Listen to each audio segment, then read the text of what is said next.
This week on The Modified World, we're going to be talking a little bit about tongue web piercings. So, stick around.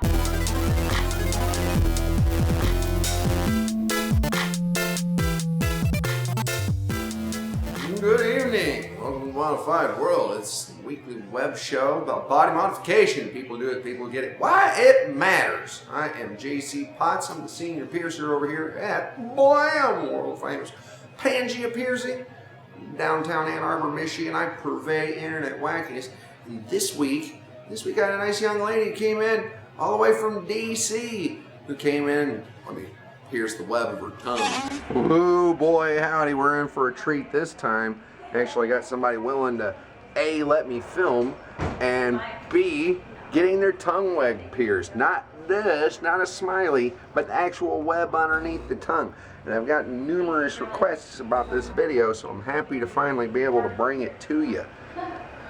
Plus, it also gives me a chance to talk a little bit about the interesting conundrum that comes up.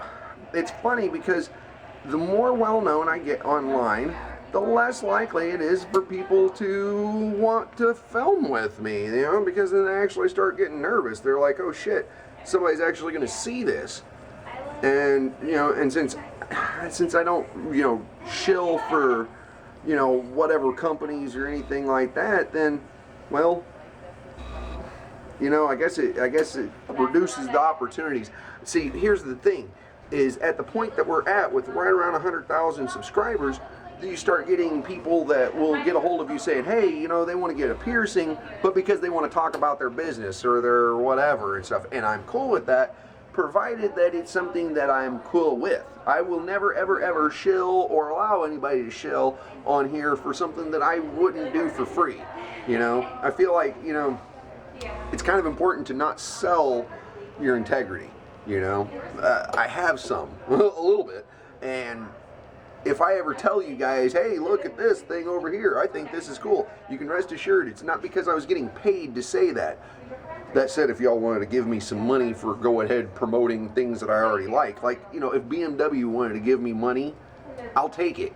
But I'm not going to go out and say, oh, well, I prefer Kia when I really don't, BMW man from way back, and, you don't have to pay me to say that, I'll just say it, and the same thing goes with everything else.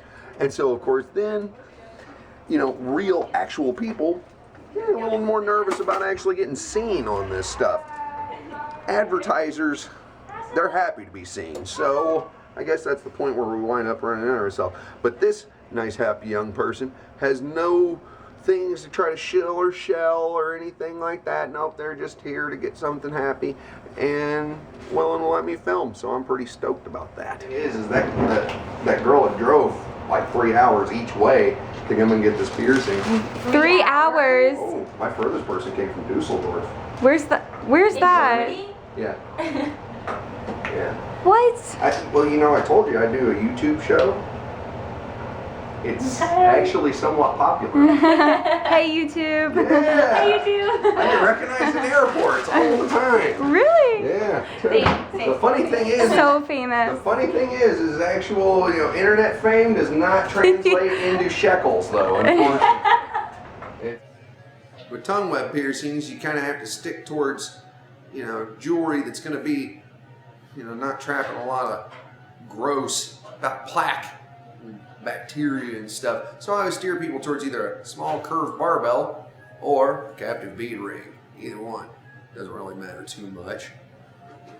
Thing is you have to make sure that they're big enough to accommodate for the marks, because as you can see, using my hand over here, when it's stretched out, like the tongue at the roof of the mouth, well, when the web's stretched out, it makes it real thin. But when you relax it, boy, that mark spread, the distance between those marks gets quite a bit different. So of course you have to accommodate for it at its largest point. So that means when you have it stretched, when you have your tongue roof of your mouth, it's gonna look like it's a little big or maybe a little long.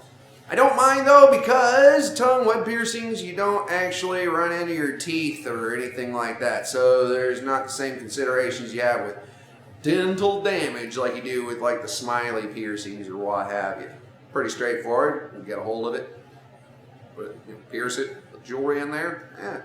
Standard oral aftercare. Rinse it out with some alcohol-free antiseptic mouthwash here and there.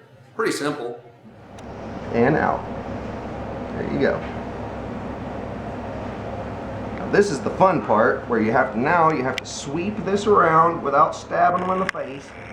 Give them the free piercing. Now you control the tip of the magic tool. Slip that clamp off there. And now you get that. And I always insist on using a threaded taper on these guys. Reason being is because a pin taper you can lose connection with and drop jewelry down in their mouth, and then you look like a chump sucker. And that's part of why you guys think I'm an expert, is because I just very carefully do everything I can to avoid up. Oh, I heard that zoom. What was she doing? Oh man.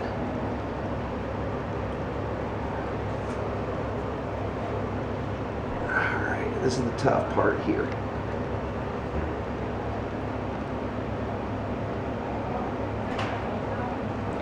Grab with the back of this guy real quick to kind of stabilize. You want to be careful grabbing jewelry with steel tools. Don't want to grab it too hard, just enough to stabilize it, because you don't want to scratch the shit out of it.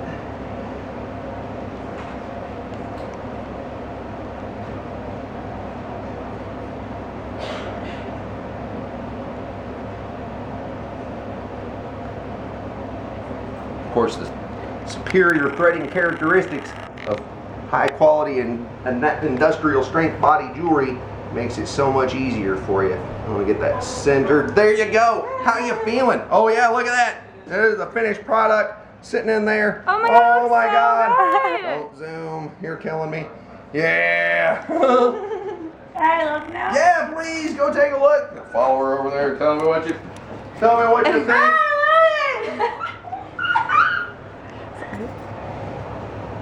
Yeah! Look at that. Another happy, satisfied customer. As far as aftercare on those guys go, it's about like taking care of a tongue piercing. You want to rinse your mouth out after any time you have anything in your mouth, whether in clear water or ice. You want to avoid like salty, spicy, crunchy food, stuff like that. Extremes of hot and cold, drinking through straws. Change your toothbrush. Get a new toothbrush to help avoid cross-contamination. And generally that's about it. After a few days, you might have a little bit of puffy. It'll go down pretty quick though, and that's about it really. How you feeling? I love it. Yeah, give me hugs. Yeah. Yeah. Like I said, it's not necessarily something I recommend, but it's not something that I'm going to shut somebody down on. There's really no risk to it or anything like that. Not like there is your other wacky oral piercings. So hey, it's pretty much that's kind of about it. I'm kind of gearing up to go down to see my family for the holidays. As you can see, we got the holiday displays all in effect and stuff. So, I'm hoping that you guys have a good holiday, whatever it is. More than likely, if you're watching this, it's probably going to be Christmas. But hey, if you celebrate something other than that, then have a good one of those. Definitely give some gifts to your important people and tell them that you care. It's always important. No joke. Anywho, be sure to stop back by next week. Yet another episode of